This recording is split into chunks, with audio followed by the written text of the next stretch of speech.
Is there a strategy that'll help you grow your company faster? CEO Sales Strategies is an investigative business podcast for entrepreneurial people who never stop asking questions. Highly acclaimed sales revenue growth expert Doug C. Brown interviews CEOs, business owners, and professionals who serve them to uncover and share actionable tips and methods behind their bulletproof sales strategies. Topics covered on the show include their failures, struggles, secrets, and processes that help them succeed in selling millions to billions of dollars of their products and services, all with the sole aim of helping you grow your business. If you are eager to know the most effective sales secrets from the A players of the game, then the CEO Sales Strategies podcast is certainly the place to be.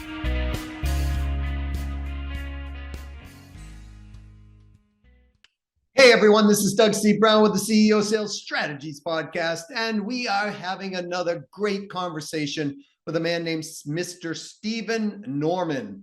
Now, Stephen is a business acceleration sales expert. He's a growth expert, really, when it comes down to it.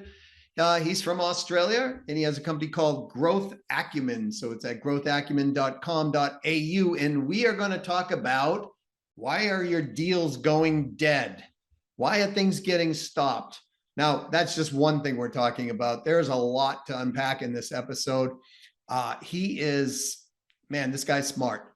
So we're going to talk about how to do the peer-to-peer 1% earners type selling throughout the process, why deals go quiet, why deals are being not qualified well, right? You're not qualifying well. Why people are presenting demos long before they're even due. Right? A lot of things along the sales process that if we just tighten this process up and we make the expectations from the company side and the sales side congruent, how your sales can go up. So without further ado, let's go talk to Stephen. Stephen, welcome to the CEO Sales Strategies podcast, and thanks so much for being here. Great to be with you, Doug. Looking forward to this. I am really excited about our topic today. We're going to talk about something I think everyone would be interested in, which is how do you stop deals from going quiet? You know, how do we take this process of what we're doing, or as you would say in Australia, process, right, of what we're doing, and how do we get it to continue on so that we could close more sales? So why do you think deals go silent in the first place? Yeah, I think there's a lot of issues which we'll get into, and it's basically not understanding the sales process. It's not having a solid sales process, and we'll get into the key elements there. But it's a perennial issue. It's so many sales organizations I go into talk about deals being stuck in the funnel, deals rolling over month to month. Deals where the customers were very enthusiastic in the first meeting or two, but they're not returning our calls now. And it's having a massive cost on businesses. And especially as we're going into this tightening economy, we just can't get away with this anymore. We might have skated by when things were booming, right, and business was sort of coming at us. But we're going to have to be much smarter. We're going to have a much more solid sales process to be successful going forward. So I think that's the first thing to understand is this issue of deals going dark or quiet is having a massive cost on companies' growth, salespeople's performance, productivity, and ultimately a business growth. I think it's also has growth diminishing on potential on our mind, right? Because if things are going silent on us when we're selling, we always like to engage people, and then all of a sudden it's just like, this isn't happening. This isn't happening. It's like, what's going on? So it beats up on the psyche of the individual. And certainly, as you said, it costs the company a ton of money, it costs the individual a ton of money too, because they're not closing. But I think, absolutely. You're a B2B sales acceleration expert, and I want to dive into something you said. Well, there's so much you said there, not only the cost of the business, but I want to dive into sales process, because I have found that most people, they really don't even understand what a sales process is. They think they understand it, but it's kind of cursory when I look at a lot of sales processes versus something like I think you would recommend. So why do you, let's talk about sales processes. What is a Sure. sales process? Look, as you're growing your company or you're managing your sales team, there's a couple of ways you can go about it, right? And the way most folks run their sales operation is they hire salespeople, they give them a territory, and it's sort of up to the salesperson to work out how to close deals, how to find customers, how to progress deals, how to close deals. And you're sort of managing all these individuals in different territories. And it's up to the individual skill of that person, if they're successful or not, versus bringing folks in to a process, to a system. Okay, this is how or here's our target customers. That will be the start of the sales process, right? Here are our targets. Here's what's important to them. Here are the sort of typical pain points they have that we solve, right? We start there. Here's how we prospect to those customers. Here's what we've found is most effective. Here's a bunch of tools. Here's some like email scripts, some call scripts, or some examples of what works well in that prospecting process. Here are the company's expectations on prospecting activity, right? We expect you to generate 2 leads a week. We expect you to spend 10% of your time on, prospecting each week, or 20%.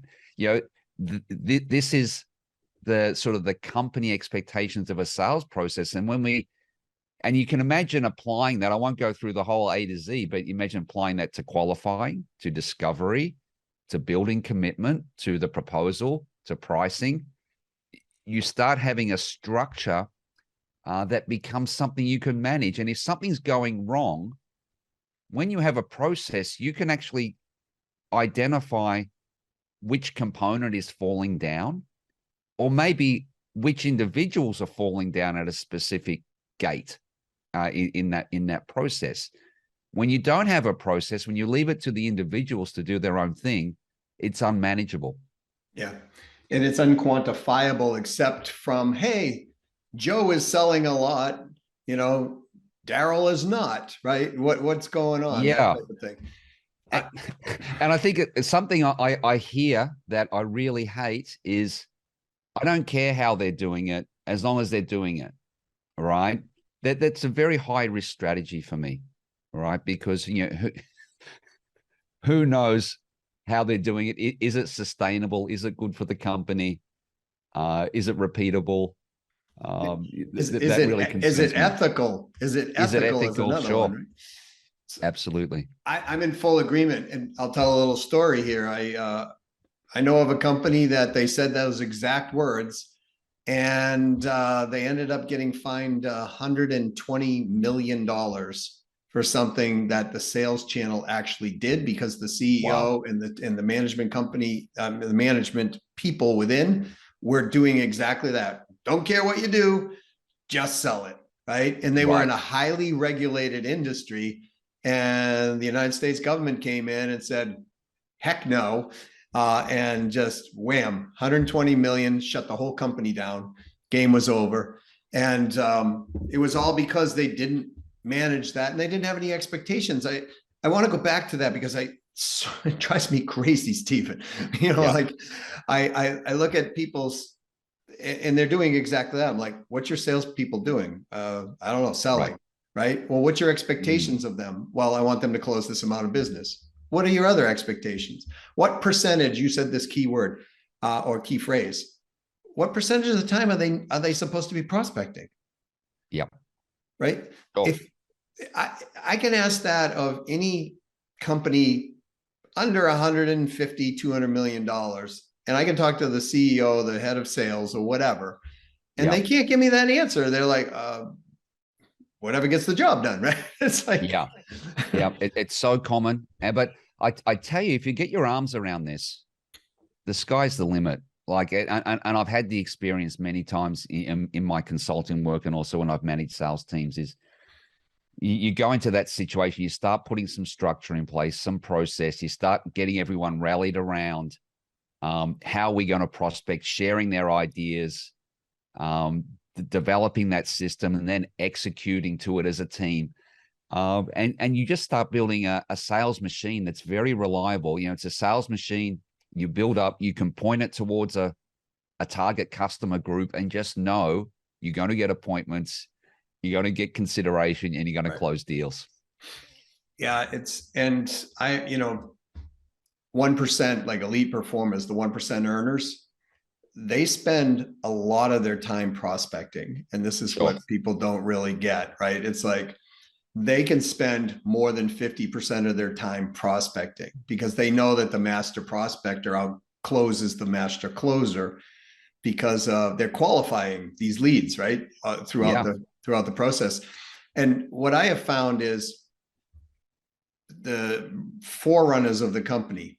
Like, let's take a company that's grown up. The CEO is the rainmaker of the company. The CEO gets to a place, then she or they walk out of it and say, okay, we're going to put a sales team in place. They put a structure for a sales team. It comes in, and it's kind of like they stop leading the sales team any longer because they're off on another play, but there's no thought process of how, or I should say, maybe there's a thought process, but no application of how did they duplicate their own success? Yeah, exactly. And that's actually a very tough thing to do because it's actually, I would say, a very different process needs to be in place for employee salespeople versus a founder, right? Like a founder, the deals that the founder gets are maybe, you don't want to say the easier deals, but they're going to be the first most likely customers, maybe very close connections or relationships.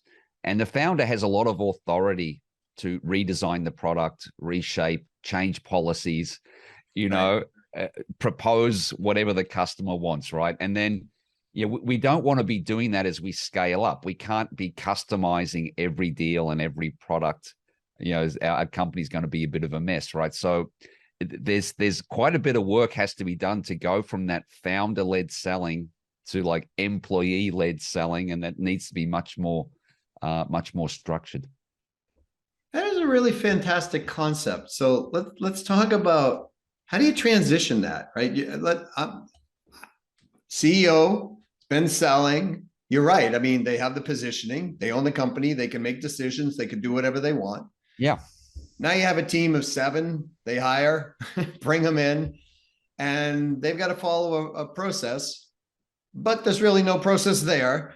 So, or it's limited to personality, and it hasn't been transferred. So how does one transfer this success process, if you will, from a CEO down into the employee ranks, if we could go in that direction?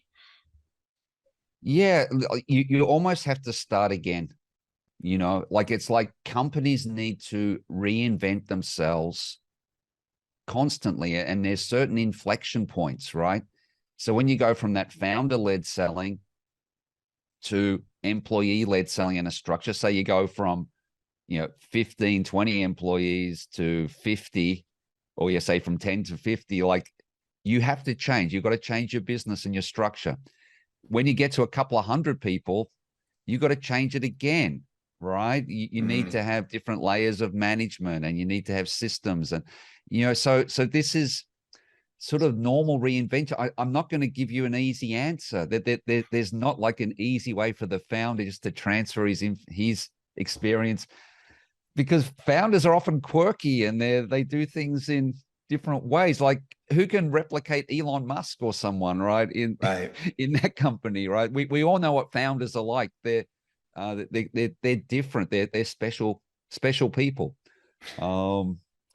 So you've got to like build a structure. It's got to be like let me give you something. It's got to be like I said before. Okay, who are our target customers? We get very clear on that. We get very prioritized on the segment we go after, right? We start there, and then we work out our strategies to get in front of them, right? And then how do we sell to them? What's important to those folks? What are their pain points? And go from there. Apply good sales process. We're speaking with Mr. Stephen Norman. He is a B2B sales acceleration, I would say growth expert, not just an expert. And you own a company called Growth Acumen. It's at growthacumen.com.au because you're in Australia. Do you work all over the world, or do you work? No, I do. Like, I guess since the lockdown and Zoom became very normal, I've done a lot of work in the US, in Asia, lots of different places. For sure. So I loved what you said just before I plugged the name and company. You said we got to kind of create a structure, right? So it's kind of like what I've noticed with CEOs is there's a lot of stuff. It's like writing a book. It's all locked up in their head, or founders of companies. And if we can take that information out of their head and put it into a book, i.e. a playbook. And then we can break it down into the structure of those expectations that you were referring to earlier. Yes. I have found that a lot of this is transferable. And I haven't found it all transferable because, like you said, Elon Musk is Elon Musk, Jeff Bezos is Jeff, Oprah Winfrey's Oprah Winfrey. It's going to be hard to duplicate. But there is a success structure within that if we break down that usually, and I find this amongst the top 1%, right? The elite earners in the industry, Stephen, is like they do certain things consistently to boredom, right? They're just like, and they just have a routine structure on this. And so it's kind of like, I don't know, professional sports. Like I watch a lot of hockey. I don't know if there's a lot of hockey in Australia, but no. But we don't have much ice. Yeah, that's true. No, wait a minute. I saw the movie Snowy Mountain or whatever it was. But in hockey, let's say the offense is coming and the defense is going to defend. They have some structure and process in how to keep that offensive player to the outside of the goal. Same thing in what you would call your football, right? Or European football would be our soccer. You want to keep them away from certain areas because there's a higher probability if they get inside like that, they have more of the net to go for. And so I look at this as similar. If that owner CEO can transfer that information to get their people in front of the net more often, they're going to be able to score more often. And I think you brought up the key word though, it's change, right? Like, why don't people want to change, in your opinion? Like they resist change. Well, it's a big challenge, right? We're talking about change, and a lot of what you and I do with our clients is about changing. The sales team's doing X, we want them to do Y. The founder agrees we're going to do Y, and then we get into the process and we start working, and it's hard work. It's hard work to get them to change, and actually more than 70% of change initiatives fail in companies. That you really have to do a lot of work on the alignment, on getting folks on board, on having folks help design the new process. We need to have a lot of alignment, maybe from other functions. I found that works very well. If I get the finance folks involved, I get HR involved, I get marketing involved when we're changing the sales process. You get all the different stakeholders coming in on how they can support and make this happen. And then, telling the sales team to change, going in and training them for a couple of days and going, hey, okay, guys, we've given you the training, given you the playbook, off you go. Within a couple of weeks, they're going to be back to their old habits. Right? We know that. So that there needs to be that sustained effort. And something that I do a lot is I run reinforcement sessions, right? And I will, come in like every 2 weeks after we've done a project and, go back to the process that we've agreed that we're going to follow and say, okay, how's it going? What's working? What isn't working? Let's fine tune this. Let's change that. And then come back in another couple of weeks. Okay, how's this part of the process working? How are you guys finding running qualification now? who's having success with that, who isn't. Let's workshop that. You got to keep at it, and then one-on-one coaching for salespeople as well, right? So, you're expecting your salespeople, to produce the revenue and the profits for the company. You need to invest in them a little bit, all right? So that the training and, potentially some coaching as well. And the coaching gets down to the individual level of where they're struggling with the process. And, you can coach them through that and get them on board. But it all starts at the top, Doug. It all starts at the top. Like the leader has to be involved and drive that change. The leader just can't come into a town hall meeting and go, we're going from X to Y, and here's the path, and here we go. And they walk out, and then everyone's looking at each other. All right, is this for real? Are we really going to do this? No, the leader's got to be in those weekly meetings going, okay, are we executing on this new prospecting cadence? Yeah, okay, let's see everyone's numbers, right? How are we going progressing deals through the funnel?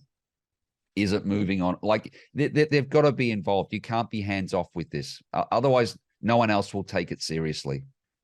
I am in full agreement with this. There's so much you said. I wrote down like 5 things here. Okay. So, all right. So leaders, listen up, please. I find people don't get leaders. I find that, but when I use the word executive sponsor, they seem to go, oh, that sounds better, right? Okay. So, here's what it means. Just what Stephen, you just said, right? You must be involved in this thing. It's like parenting, really, when it comes down to this. I don't want to say that our salespeople are children, but what I'm saying is, I mean, you and I have run lots of sales organizations, and I have never found one organization that I could run that I didn't have to be in there every single day, being dad in some capacity and asking questions like, why is this happening? Well, did you think about this? What's the rationale behind that? And I'm in there every single day. And if I own a company, I'm in there. And if you're not, as a leader, what I have found is, just like kids, they grow up and they try experimental things and they just go out on their own path. Yeah. And so sometimes that's good. There's innovation in that, right? But in many cases, it's like, why did my best client leave? Why is our close rate dropped from here to X? Yeah. Right. It's not always the economy that's doing this. So one-on-one coaching. Oh my gosh, that is a big pet peeve of mine, Stephen, because I can't find, like, a manager's job is to grow the revenue. And part of growing the revenue is to coach. Absolutely. I don't know. Yeah. What percentage of organizations that you look at, or sales teams that you look at, the manager's not really one-on-one coaching people. They're just sort of, they mostly don't understand what coaching is, right? And I saw a survey of a bunch of companies, and the managers, 80% of the managers said they coached. 40% of the employees said they got coaching. All right. Okay. So there's a massive gap there. And coaching is not telling people what to do. Right. Okay. That's sort of like your management hat in some ways, right? You're managing the business. What's going on here? You're sort of interrogating that. Coaching is about helping that person develop themselves. Okay. And it's through very structured, thoughtful questioning about, okay, how are you going? Where do you need to improve? Where do your results need to improve? How do you think you can get there? What are you going to do to make that change or improvement? It's leading them down that path. You can give some advice as well, but it's mostly leading that person to, we can't tell people what to do and expect them just to take that on board. It's much better if they internalize that and change themselves, right? So we need to unlock that. And I find it's very powerful. You don't have to do a lot of this, but just do a little bit. People will really appreciate it. And the response, you just do this once a month. You have 30 minutes, 45 minutes. That's really just about them and their own personal development and a couple of actions they can take. I think you'll get a lot out of that. I agree. We're speaking with Mr. Stephen Norman. He owns a company called Growth Acumen at growthacumen.com.au in Australia. He is a business-to-business sales acceleration expert, growth expert. And I love what you just said, because here's the thing. We can coach from the executive level to the mentoree, if you will, right? To the salesperson. But I have found that the 1%ers, people who get into the 1% earners categories, they're also willing to be coached. Oh, and I found the ones who are not willing to be coached. Isn't it amazing? Yeah. Like you see someone say like, Roger Federer, or let's say Justin Thomas in golf or whatever, right? Right. These guys are getting coached all the time. Right. They're never satisfied with their performance. Roger's slightly unhappy with his forehand volley. He gets the best coach in the world for forehand volleys, right? He gets the best coach for his diet. Oh, how can I improve my flexibility? How can I, jump more? They're looking, and that's what the top salespeople are doing. They're getting great results, but they're looking forward. They're going, wow, I'm not world-class in negotiation. How do I get there? I'm not world-class in running discovery. I'm not world-class in making cold calls. What do I need to do to close those gaps? That they're always searching and reaching for that. Whereas you would know your average, your poorer performers, they're not that motivated about it. They sort of go along and, they'll do what they need to do. But it's funny. Yeah. The ones that need coaching don't seek it. Right. Yeah. It's, I always say your brain is the game. And our brains stop us or get us to go because the information's there and the help is there. But a lot of people just their ego gets in the way, and it's like, right. So it's, and I love what you say about world-class. Let's talk a little bit about one of the world-class mistakes that people make in sales. And it's jumping into the demonstration part long before they should. And I know that that's kind of a pet peeve of yours because you see this all the time based on our previous conversations. Why do they jump into the demo part too quickly? Yeah, it's really crazy to me, and it's become ingrained, particularly in the SaaS world. It seems to be this SaaS sales model where you get leads in and you lead customers straight into a demo. And I know I was doing research for one of my clients for a SaaS sales tool, and I contacted 3 companies over there in the US, and they put me straight into demo, right? And first 2 calls were just like, they take me into the demo. I've got a very narrow set of criteria, some narrow sort of features I'm looking for, but they're taking me into the whole sea, the whole ocean of their features and all this, right? And it's getting very frustrating in those calls, right? The third one, the salesperson said, oh, before we start, do you mind if I ask you a few questions? Right?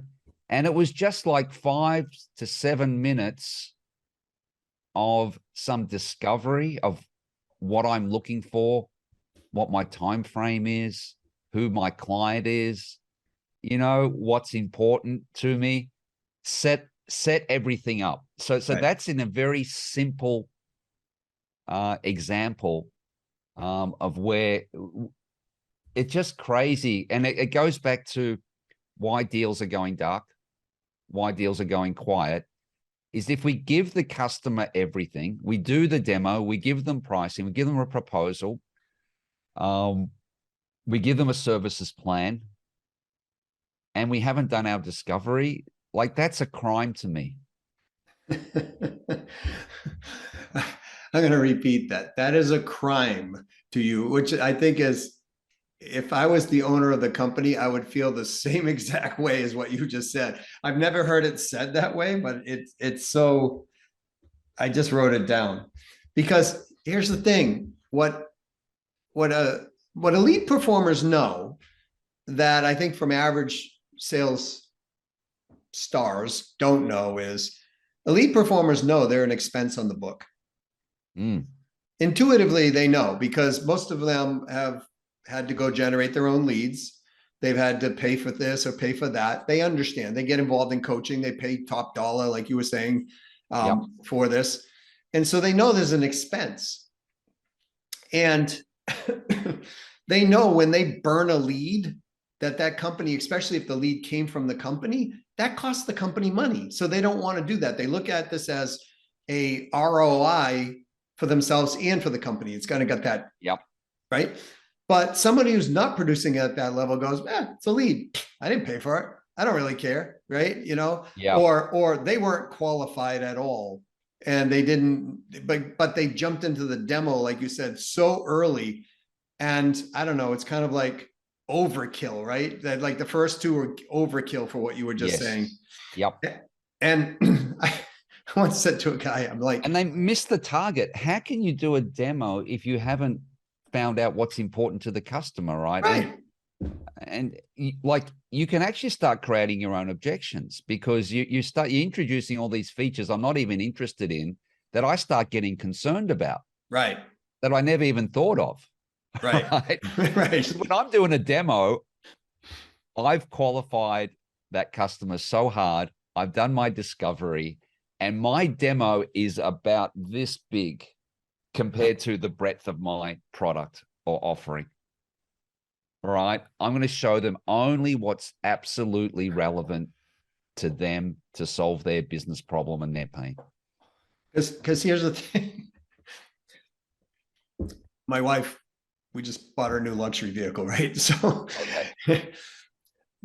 that thing will, I don't know, maybe it could dial in Mars. I have no idea. It has all these like technological bells and whistles and, heated and cooled seats and all this other stuff, right? When we were looking at the car, the smart enough to, the salesperson was smart enough to kind of listen to what I was saying, right? Because I know what she likes. But they started going into this and that and this, and it'll do that, and it'll do this, and it'll do that. And and so what happens when we do that is, like you said, we start introducing objections.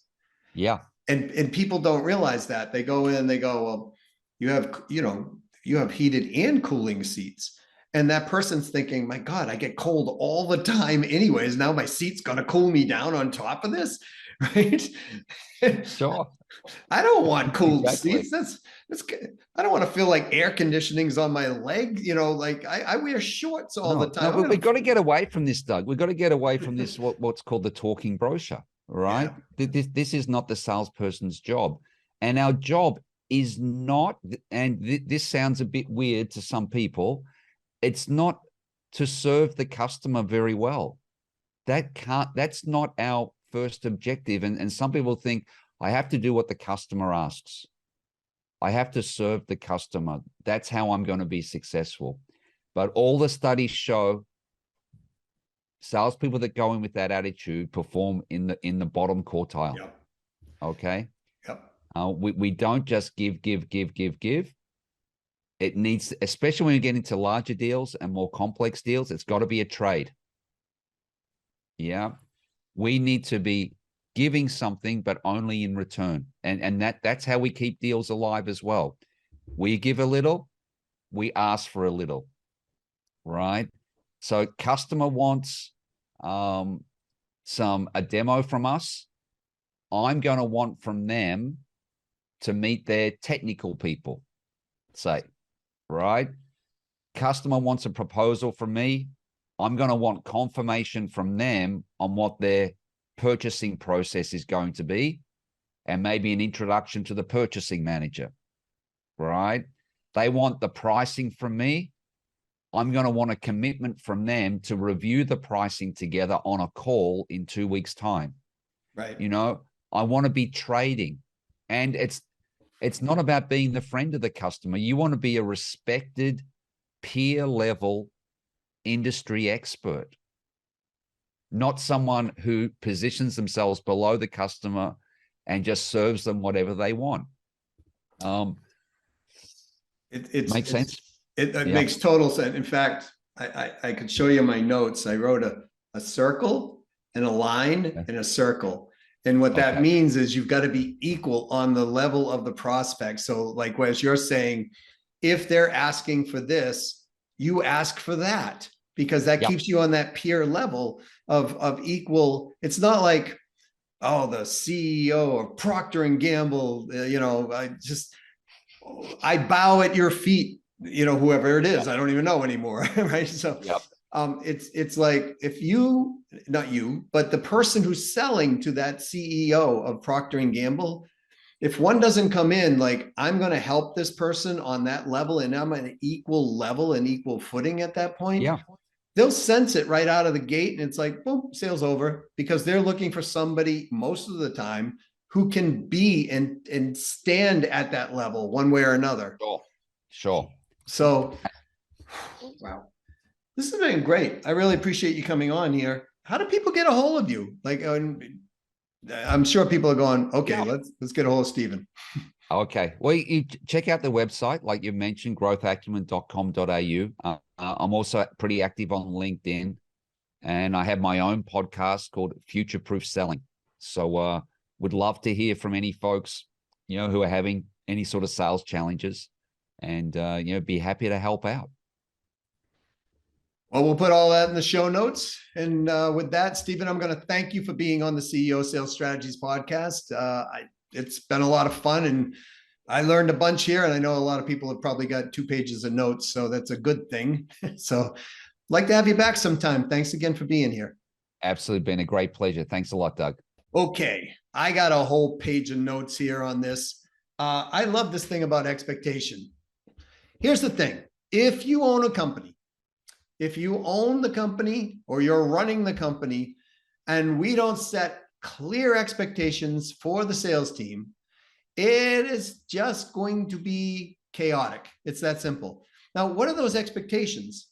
Maybe it's prospecting time. We expect you to be prospecting X amount of time per week, X amount of time per day. But I've got all seasoned salespeople. They don't need that. Yes, they do. Everyone reaches their own potential. And once they reach their own potential in their head of what that potential should be, if you will, then they get more complacent. Let me rephrase it like this. We have a certain earning capacity that we think we should have. When we reach that in selling, we feel more comfortable. Now, the top 1% earners, that is a very high level. That's $1 million and more, right? For most people, certainly $500,000, depending on where you live now, and more. So they're going to constantly try to grow and keep growing and keep growing and keep growing. But not everybody on a sales team is a top 1% earner. And they're going to have a thing in their head. Hey, I'm making $350,000 a year. I'm living a comfortable life, and I can just sort of coast along that process. But see, there's the law of decay, right? So if we're coasting, what people don't realize is we are decaying over time. Now, it won't show up maybe in month 1, but it'll certainly show up down the line. And as that decay drops, then you start seeing the production drop. You'll see the closes drop. You'll see the revenue drop. Our jobs as executive sponsors, leaders in the company, make sure that doesn't happen. Make sure that those expectations are, if you're at 350 this year, we expect you to be at 400 coming this year, right? Set it up front. Expect a growth in there and demand that growth from them in their process. Now, speaking about process, you got to have process to make it easy on everyone. That means you want to automate as much as you possibly can. You want to have everything that's quantifiable and measurable. If you do this, then you can pinpoint problems. Otherwise, what happens is these problems go unchecked, and you will see the top line. It looks fine. Okay. Hey, everything's looking good. But then when somebody like Steven or myself will come into your company and we're going to go, what about this? What about that? What about this?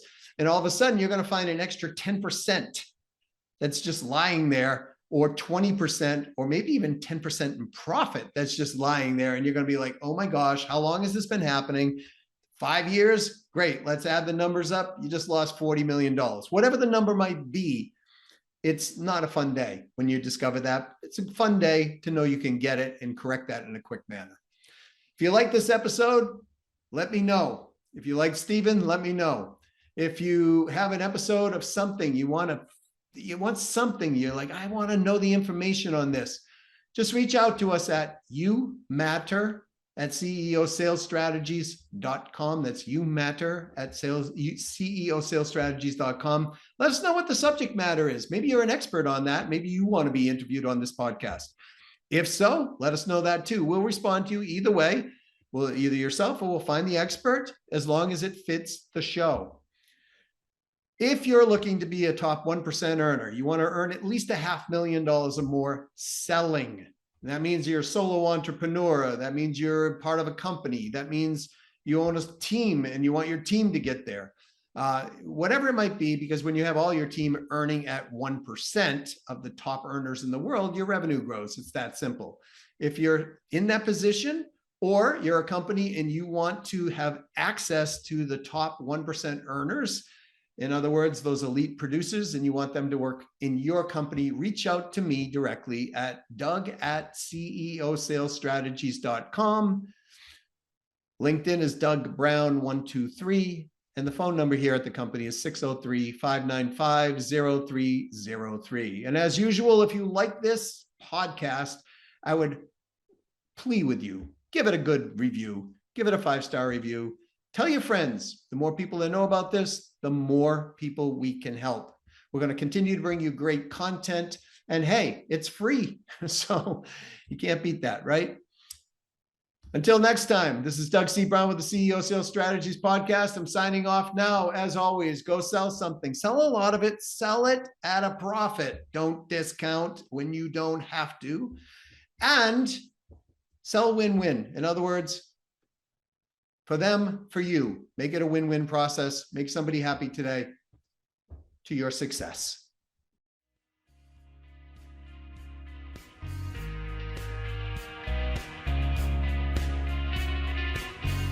Thank you for listening to another episode of the CEO Sales Strategies Podcast.